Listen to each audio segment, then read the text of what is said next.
Assalamualaikum warahmatullahi wabarakatuh.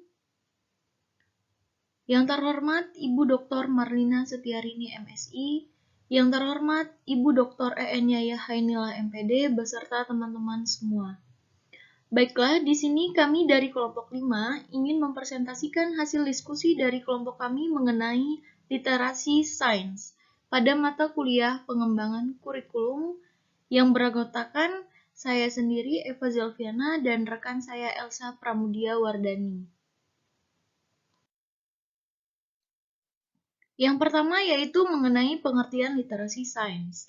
Literasi sains secara harfiah berasal dari dua kata, yaitu literatus dan scientia. Literatus yang berarti melek huruf dan scientia yang berarti memiliki pengetahuan.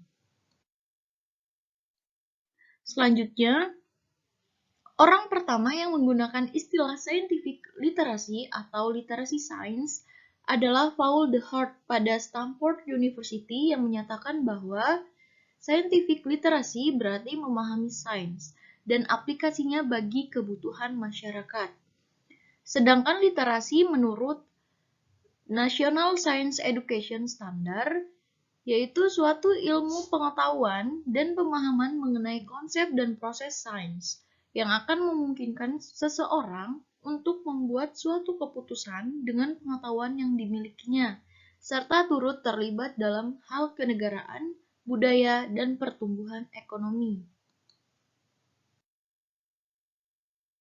Jadi dapat disimpulkan bahwa literasi sains sebagai pengetahuan dan kecakapan ilmiah untuk mampu mengidentifikasi pertanyaan, memperoleh pengetahuan baru, menjelaskan fenomena ilmiah, serta mengambil simpulan berdasarkan fakta, memahami karakteristik sains, kesadaran bagaimana sains dan teknologi membentuk lingkungan alam, intelektual, dan budaya, serta kemauan untuk terlibat dan peduli terhadap isu-isu yang terkait sains. Selanjutnya ada domain literasi sains. Berdasarkan framework PISA pada tahun 2015, terbagi menjadi 4. Yang pertama, yaitu konteks, bahwa konteks literasi sains dalam PISA lebih pada kehidupan sehari-hari yang melibatkan isu-isu yang sangat penting dalam kehidupan secara umum. Yang kedua, pengetahuan. Dalam dimensi pengetahuan, siswa perlu menangkap sejumlah konsep kunci atau esensial untuk dapat memahami fenomena alam tertentu dan perubahan-perubahan yang terjadi akibat kegiatan manusia. Yang ketiga, kompetensi.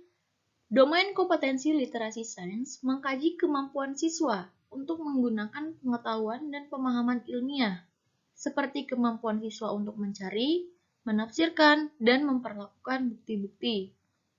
Yang keempat yaitu sikap. Sikap sains yang dimaksud dalam domain ini ditunjukkan dengan minat dan sains dan teknologi, menilai pendekatan ilmiah melalui penyelidikan, persepsi, dan kesadaran akan masalah lingkungan. Selanjutnya ada indikator literasi sains. Yang pertama, menjelaskan atau menganalisis fenomena secara ilmiah. Yang kedua, mengidentifikasi pertanyaan ilmiah. Yang ketiga, menafsirkan data dan bukti secara ilmiah. Yang keempat, memahami konsep sains. Dan yang kelima yaitu memecahkan masalah sains. Selanjutnya yaitu merujuk pada PISA pada tahun 2006, indikator aspek sikap literasi sains yang diukur adalah yang pertama, ada tanggung jawab terhadap sumber daya dan lingkungan, yang kedua, ketertarikan terhadap isu ilmiah, dan yang ketiga yaitu mendukung inquiry ilmiah. Cara mengukur literasi sains.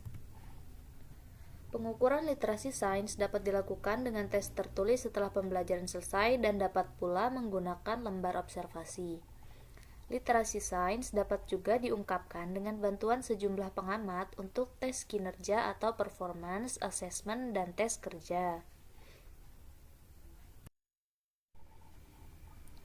Di sini kami sajikan salah satu contoh instrumen berbentuk tes yang dapat digunakan untuk mengukur literasi sains pada siswa. Dalam instrumen ini, soal yang diberikan berbentuk pilihan jamak bertingkat yang dibuat dengan menyesuaikan domain dan indikator dari literasi sains yang selanjutnya dikembangkan menjadi indikator materi pembelajaran yang diajarkan. Seperti yang telah dijelaskan di awal, domain literasi sains terbagi menjadi 4, yaitu konteks, pengetahuan, kompetensi, dan sikap. Lalu, terdapat 5 indikator yang menyesuaikan dari 3 domain literasi sains yang berupa konteks, pengetahuan, dan kompetensi yang dikembangkan menjadi instrumen berbentuk tes. Pada instrumen ini disajikan pada nomor 1 untuk mengukur domain literasi sains konteks dan indikator literasi sains memecahkan masalah sains yang dikembangkan menjadi indikator materi, yaitu menganalisis permasalahan pemasangan infus yang dapat diselidiki secara ilmiah dengan prinsip hidrostatis, dengan bentuk soal bobotnya C5.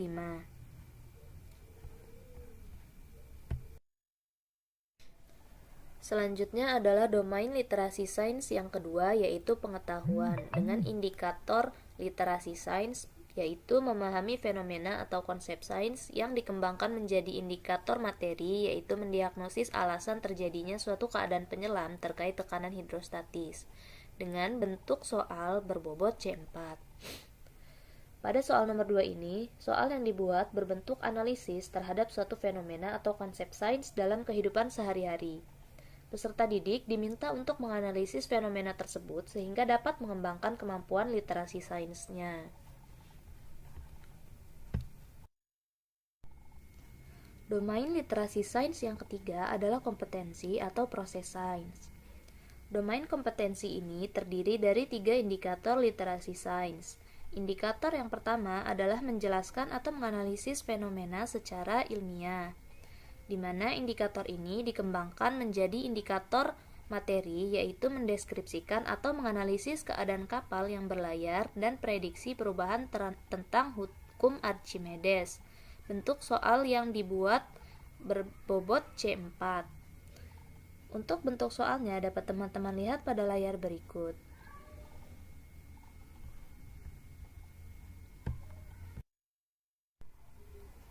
Indikator yang kedua dari domain literasi sains kompetensi adalah menggunakan data dan buku secara ilmiah. Indikator literasi sains ini yang dikembangkan menjadi indikator materi, yaitu menggunakan data yang diketahui untuk menentukan kapilaritas. Bentuk soal yang digunakan berbobot C3. Bentuk soal yang digunakan juga berbentuk analisis. Untuk bentuk soalnya dapat teman-teman lihat pada layar berikut.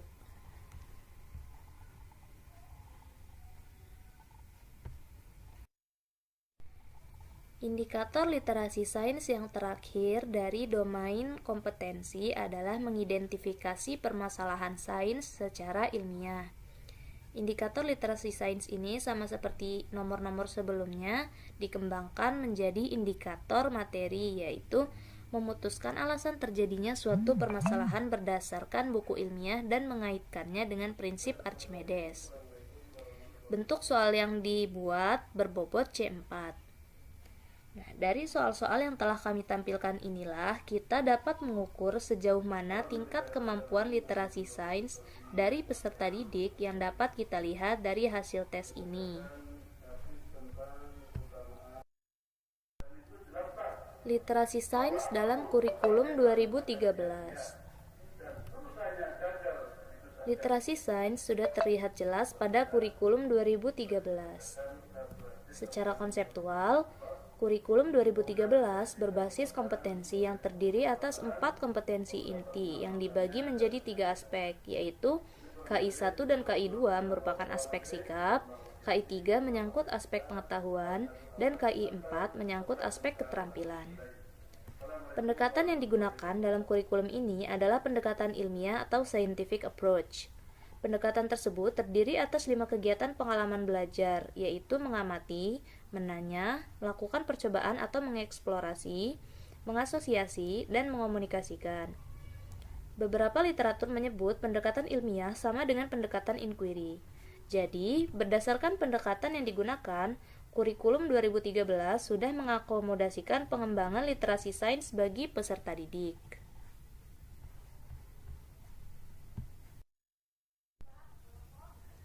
Contoh penerapan literasi sains dalam pembelajaran IPA. Penerapan literasi sains dalam pembelajaran IPA dapat menyesuaikan materi pembelajaran yang akan diajarkan oleh guru. Contoh materi pembelajaran yang pertama adalah energi dan perubahannya. Siswa diminta untuk mengembangkan pemahamannya atas konsep dan prinsip sains yang berhubungan dengan fenomena fisik serta memaknai bahwa energi itu terbatas, tidak dapat diciptakan, tetapi dapat berubah menjadi bentuk lain yang digunakan dalam kehidupan sehari-hari, hingga membentuk perilaku hemat energi karena asas keterbatasannya. Contoh materi pelajaran yang kedua adalah makhluk hidup dan proses kehidupannya. Siswa diminta untuk mengembangkan konsep dan prinsip sains yang berhubungan dengan sistem organ pada manusia. Dengan mengetahui organ-organ pada makhluk hidup, memahami sistem organ yang bekerja sangat sistematis dan kompleks, diharapkan siswa dapat memaknainya dengan cara menjaga kesehatan sistem organnya dengan baik, sebagai wujud syukur kepada Sang Pencipta.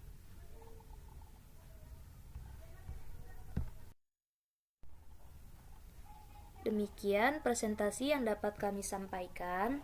Kurang dan lebihnya kami mohon maaf. Apabila ada hal yang kurang jelas, dapat dituliskan di kolom komentar.